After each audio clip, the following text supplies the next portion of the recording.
Okay, this is part two. This is in addition to what you just said. So your sister has the same Genetic disease. Yes, my sister, she's unvaccinated. She got a kidney about 2.5 years ago. She is not forced to be jabbed. My father... How has she gone with it? What? So she's not super well with her kidney. However, she caught COVID. She got over it within 2 days. She also had the antibody therapy. They tested her blood. They proved that she has antibodies to COVID. Now, the important thing to note there is that she's on immune suppressant medication. Their whole argument to me is that I must be vaccinated because I will have immune suppressant medication. I will not be able to fight COVID. My sister fought it off. As an unwell woman, 2 days, she's on the same medication that I would be on. She's fine. She doesn't have long COVID, nothing. She's completely fine. My father also caught COVID, is better. He's had a transplant 35 years ago. He also has cancer. He's fine now. So I'm being told I cannot be saved because of the risk when I am on the immune suppressant drugs that I'm too risky. I'll die from COVID. It's too risky. But in my own family, surviving, completely fine. And I'm younger and fitter than all of them. My risk factor is not the same. So I would like to be treated as an individual. Stop lumping me with every other kidney disease patient. I'm not. I'm different. I have genetic disease. I'm otherwise very healthy. I've already gotten over COVID once. I know I can get over it again. Just save me. Just save my life. I don't understand.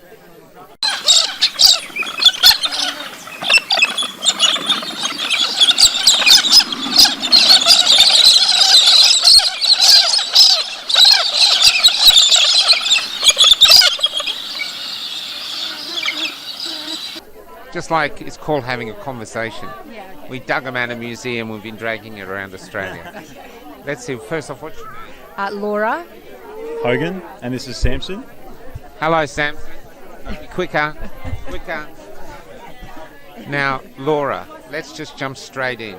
Tell us what's happening. So I am currently on dialysis at home, 10 hours a night. I've been on it for about 3 weeks now.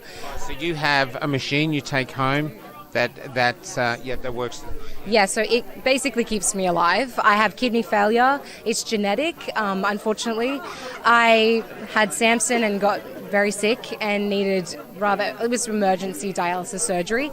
So I've been at home for 3 weeks on the machine, and obviously when you go onto dialysis, the goal for everyone is that you need a kidney. The point is that you are in kidney failure, you need a kidney to live the rest of your life. Once I get a kidney, I don't have another disease. I just have this genetic disease. If I get a kidney, I can live my life, and my whole opportunities are open back up for me. Being on dialysis is very difficult. It's very limiting. Can I ask what your job is, or do you have... So I'm a designer, an interior designer. I've done commercial projects, shopping centres, council work, hospitality, retail, all sorts of commercial work. So we were living in Brisbane for 10 years, both having great careers. We had a baby, and now we've had to move to this area to move in with my parents because I got sick and my husband was also fired because he was unjabbed. It's a lot. Story now. Okay. Tell us how you got fired. Well, essentially, I didn't get vaccinated, and then Which is your freedom of choice. yeah, exactly. I couldn't see why someone with my particular medical profile needed a vaccination and so Taking you mean that you're pretty healthy. yeah, pretty healthy, pretty fit. Nothing wrong with me. And then so I was working for the church, and they said that I posed too much of a risk to the organisation to continue working there. Essentially, I was unable to fulfil my duties and my role because the government had placed mandates on schools, and the church had placed mandates on its parishes for volunteering and also for paid ministry. So I posed the question, I didn't really understand how you needed a prerequisite to preach the gospel, but apparently you do now. It seems that because of the influence of the state in our churches doing good ministry, and I'm not going to say that the ministry they're doing isn't good, but without the assistance of the government, the church can't do the mission anymore. So they're completely beholden to the opinions of the government based on what you can and cannot put in your body, which I thought was pretty ridiculous, taking away bodily autonomy. And I still can't. The other thing is what they use with the church is they say somewhere in the Bible it says that Jesus said you must obey the government at the time. So which makes you think that he was crucified simply because he was complying. It's just nuts. It's nuts. And Jesus didn't just go with the vaccinated lepers. He went with the lepers. If he was here now, he'd be with us. That's the truth. I can't see that. I can't see the biblical logic. I talk to canon lawyers, so people who are their job it is to understand the law of God throughout the Catholic tradition, and they said that what was being proposed was farcical and it was a complete abomination, and it essentially just was predicated to continue the church to do mission with the state's approval, which I think is it's pretty deplorable. I know of 3 people who lost their jobs only in my office. A father of 3 who just bought a house, and then they kicked him out. He didn't even have a front-facing role, so he didn't do public-facing ministry. He could have just sat on a computer at home, but they didn't make it available for anyone to do that in my particular office. So yeah. Can I ask what work you're looking for now? Anything. No. So you're in the Lismore area and you're looking for and you're welcome. You're open to doing anything. We just started a veggie garden to try to grow our own vegetables. So the bills are a bit lower. So we'll have your details. So if anyone wants to contact us with work, that we can put them in touch. Yeah, it's a bit. We're still not at everything that's gone on for us has been pretty wild. So Laura is on a dialysis machine for 10 hours. So I can't commit to anything before about 9:30 in the morning after she's put in all her weights and blood pressures and detached from the machine, and then we sort of get on with our routine. It's we're starting to normalise, so there'll be an opportunity to get out there and get back into work. I'm not sure what there is. My qualifications, I was a public speaker, so I spoke all around Australia with young people before I got this job for the church. So I can't speak in schools at the moment because of my status as a conscious vote.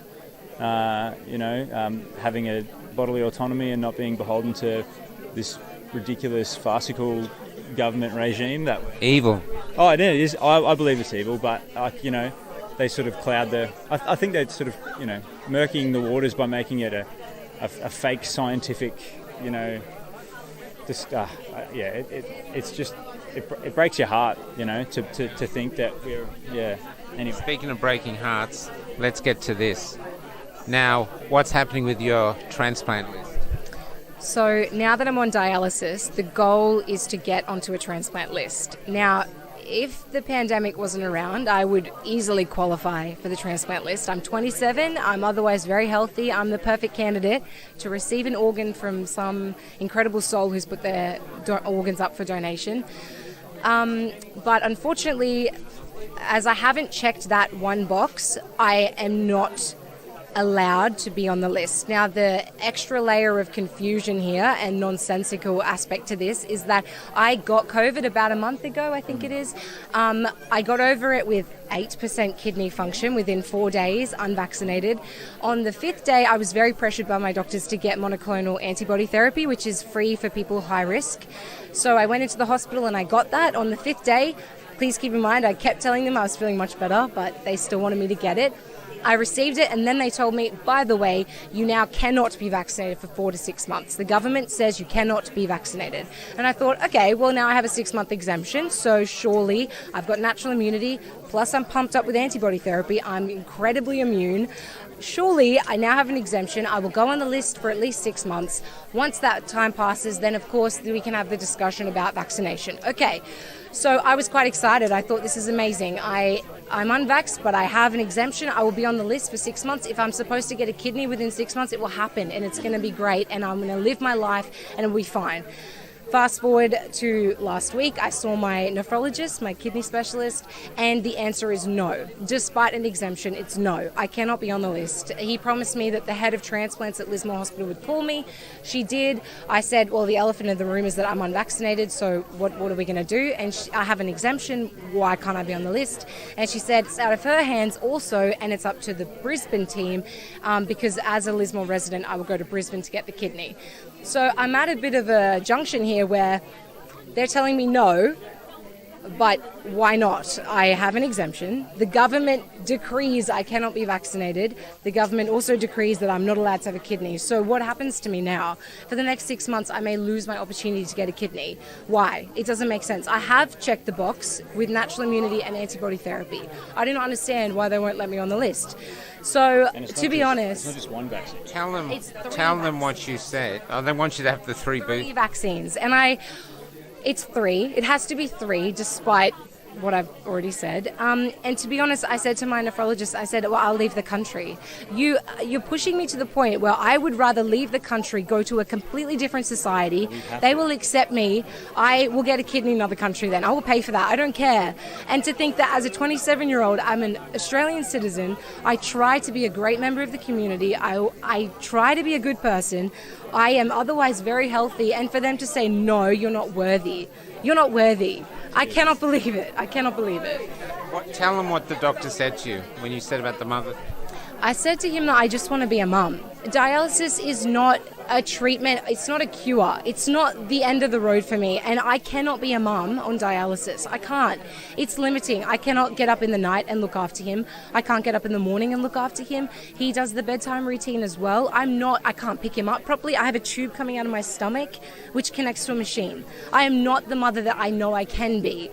And more to that, I'm not the person in society that I know I can be. I have untapped potential.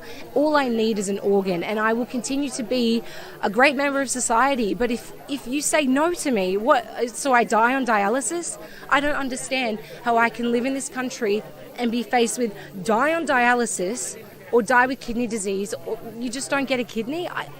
I'm actually shocked. Tell them that thing about you when you said, are you denying my thing to be a mother? Yeah, well, they're denying my right to be a mother, and The doctor actually said yes to that. Yes, he said... That's exactly what happened. So I asked him, I said, do you really think that I have the same risk factor as another individual with kidney disease, seeing as I'm young? And he said...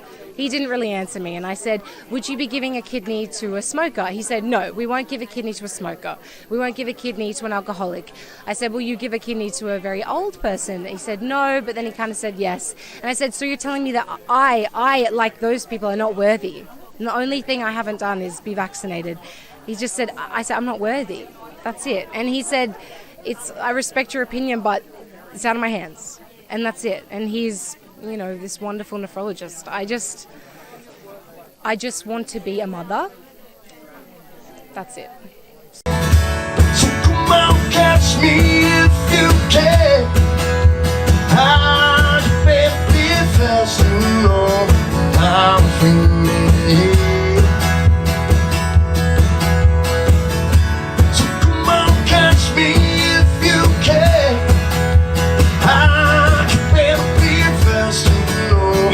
I'm free.